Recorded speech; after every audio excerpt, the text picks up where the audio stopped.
오늘은 부가가치세에 대해서 알아보려고 하는데요. 사업을 시작하는 많은 분들이 시작을 할 때 부가가치세에 대해서 잘 모른다고들 말씀을 많이 하세요. 그래서 부가가치세가 정확히 뭘까요? 네, 피디님. 부가가치세는 재화나 서비스를 판매할 때 부과하는 간접세로 사업자가 소비자로부터 받은 부가가치세를 국가에 납부하는 세금이에요. 예를 들면 식당에서 음식을 팔면 그 음식값에 부가세가 포함되어 있어요. 그리고 세무사인 제가 피디님께 상담을 해드리고 상담 수수료를 받으면 여기에도 부가세가 포함되어 있어요. 그래서 이 세금은 결국 최종 소비자가 부담하는 거고, 사업자는 이를 징수해서 이제 국가에 납부하는 그런 세금을 말합니다. 그럼 사업자가 부가가치세를 효과적으로 관리하기 위해서는 어떻게 해야 될까요? 사업을 시작할 때 가장 중요한 게 자신의 사업이 부가가치세 과세 대상인지 부가가치세 면세 대상인지 파악하는 거예요. 부가가치세 면세 대상이면 너무 좋죠. 정말 저도 다 부러워요. 근데 이제 과세 대상 사업자라면 사업을 계속하는 한 정기적으로 부가세를 납부하셔야 돼요. 또한 부가세는 매출과 매입을 통해서 계산되기 때문에 관련 문서를 철저하게 관리해야 정확한 세금을 신고하고 납부할 수 있어요. 사업을 하다 보면 현금 거래나 카드 결제를 할 때가 있는데 이런 경우에는 각각 어떻게 관리를 하나요? 우선 현금 사용하셨을 때는 세금 계산서나 현금 영수증을 꼭 받아주셔야 돼요. 그래야지 현금으로 썼다는 거 증빙을 할 수가 있거든요. 그리고 카드로 쓰시는 경우에는 그 사업용 카드를 홈택스에 반드시 등록을 하시고 그 카드로 써주셔야 조회를 잘 할 수 있어요. 근데 이제 신용카드나 체크카드 말고 지역화폐 쓰시는 대표님들도 계시고, 또는 이제 급해서 그 가족카드나 직원분 카드로 경비 쓰실 경우도 있거든요. 그런 경우는 홈택스에 등록이 안 돼요. 이런 경우에는 카드사 홈페이지에 가셔서 승인 내역을 그 엑셀로 내려받아서 세무사 사무실에 전달해 주셔야지 반영할 수 있어요. 그래서 제일 중요한 게 사업용 카드는 꼭 홈택스에 등록하자. 근데 만약에 홈택스에 사업용 카드를 늦게 등록했을 때는 어떻게 되나요? 그 전에 했던 이력들이 남아있나요? 그 질문 정말 많이 주시는데, 홈택스에 들어가시면 카드 등록 일자를 확인할 수 있어요. 그 정권은 조회가 안 돼요. 그래서 따로 카드 홈페이지에 들어가셔서 사용 내역을 엑셀로 내려받아서 세무사 사무실에 전달해 주셔요. 제가 운영하는 세무회계사는 부가세 시작하기 전에 홈택스에 사업용 카드 등록하신 일자를 확인한 다음에 좀 늦게 등록하셨다 그러면은 그 전에 거 카드 내역 달라고 미리미리 다 말씀을 드려서 그 매입 누락 안 되시게 다 챙겨드려요. 저는 결제하고 현금 영수증을 받을 때 항상 제 핸드폰 번호로 해왔었는데 이렇게 해도 괜찮은 건가요? 아니요. 사업과 관련된 지출에 대해서는 반드시 사업자 등록번호로 현금 영수증을 발급받아야 됩니다. 이렇게 해야만 그 지출이 사업 관련 지출로 인정받을 수 있습니다. 만약에 사업자 등록번호가 없는 프리랜서 분들은 주민등록번호로 받으시면 됩니다. 부가가치세 신고를 할 때 사업자들이 가장 많이 하는 실수가 있을까요? 가장 흔한 실수는 이제 두 가지인데, 하나는 증빙을 잘 안 받으시는 거. 그래서 아예 누락하시는 거고, 두 번째는 기한을 좀 잘 안 지키시는 거예요.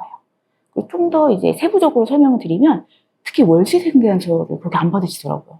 그래서 제가 부가세 기간 임박해서 빨리 받아다 주세요 막 이러거든요. 근데 대부분 월세 건물주분들이 연세가 좀 많으신 분들이 많으세요. 그래서 홈택스 막 못하시고 세금계산서 좀 보내달라고 하면 그게 뭐예요 막 이러시고, 그럼 제가 이제 너무 다 안타까운 거예요. 이제 그런 경우 많고, 또 이제 그 사업용 카드를 홈택스에 등록을 안 하셔가지고 그게 매입을 다 놓치시는 경우 있고, 또 세 번째는 이제 대표님들이 좀 심각하게 생각을 안 하시는 게 있는데, 이제 부가세 10% 깎아줄 테니까 현금으로 주고 세금계산서 안 끊는 거 있잖아요. 그게 되게 위험해요, 생각보다. 왜냐면 이게 당장은 안 걸리거든요. 근데 언젠가는 걸려요. 걸리면 어떻게 되냐면은 그 부가세도 내야 되고 그 부가세에 대한 가산세를 내야 되거든요. 근데 이게 당장 걸리는 게 아니고 시간이 좀 지나서 걸리기 때문에 그 기간 동안에 가산세가 쌓이면 이게 원래 부가세보다 넘어요, 가산세가. 그래서 정말 폭탄이 나오거든요. 그래서 이게 어떻게 걸리냐면, 한 업체가 세무조사를 받아요. 그러면 그 회사의 통장 거래 내역이랑 세금계산서 발급 내역을 다 대조를 해요, 세무서에서. 그래서 세금계산서 안 끊었다 이러면 다 이제 그 업체에 소명을 요청하거든요. 근데 그런 거 받으면 소명할 수가 없어요. 그냥 안 끊는 게 맞으니까. 그러면 부가세랑 가산세를 다 맞는 거예요. 그러면은 진짜 엄청난 손해잖아요. 그리고 또 저 얼마 전에 사례로 그 어떤 대표님이 세금내서 안 끊어도 되냐고 물어보시는 거예요. 부가세 10% 이제 깎아준다고 하셨다고. 제가 절대 안 됩니다. 그랬어요. 그러니까 그분이, 나 3년 전에도 안 받았는데 그거 안 걸렸다. 이러시는 거예요. 그럼 저는 4년째 걸리실 거예요. 그랬거든요. 그럼 또 그분은, 나 4년 지났는데 안 걸렸다 이러면 5년째 걸리실 거예요. 그러니까 언젠가는 정말 다 걸리거든요. 예. 그러니까 세무서가 끝까지 추적하거든요. 그래서 저는 부가세 10% 할인 받으시고 세금계산서 안 끊는 거 절대 동참하지 마시라고 그렇게 꼭 말씀드려요. 그럼 세금 계산서를 제때 받지 못했거나 잃어버렸거나 잘못 기재했을 때는 어떻게 해야 돼요? 세금을 제때 못 받았을 때는 최대한 빨리 요청해서 받아주셔야 되고요. 그리고 이제 분실하셨을 때도 마찬가지예요. 최대한 빨리 다시 재발급 요청해 주시고, 그리고 잘못 기재한 경우에는 이제 4가지 사유로 잘못 발행했을 때만 수정하시면 돼요. 그 4가지 사유가 뭐냐면, 첫째가 공급하는 자의 사업자 등록번호랑 상호, 그 2번째 공급받는 자의 사업자 등록번호, 그리고 3번째가 금액, 그 4번째가 작성일자. 요게 잘못됐을 때만 수정 요청하시면 되고, 요거 외에 막 주소가 틀렸어요, 적요가 틀렸어요, 이런 경우에는 굳이 안 받으셔도 돼요. 저 이번에 부가세 신고하다가 정말 피눈물이 났는데, 세무사님은 부가세 어떻게 하세요? 다 내세요? 아니면 조금만 내세요? 그거 여쭤보실 줄 알았어요. 이게 중이 제 머리 못 깎듯이 세무사도 자기 부가세는 절대 못 깎아요. 부가세가 소비자한테 이제 받았다가 들고 있다가 국가에 대신 내주는 게 이 사업자의 역할이거든요. 그래서 부가세는 사업자 돈이 아니에요. 요번에 부가세 좀 많이 냈거든요.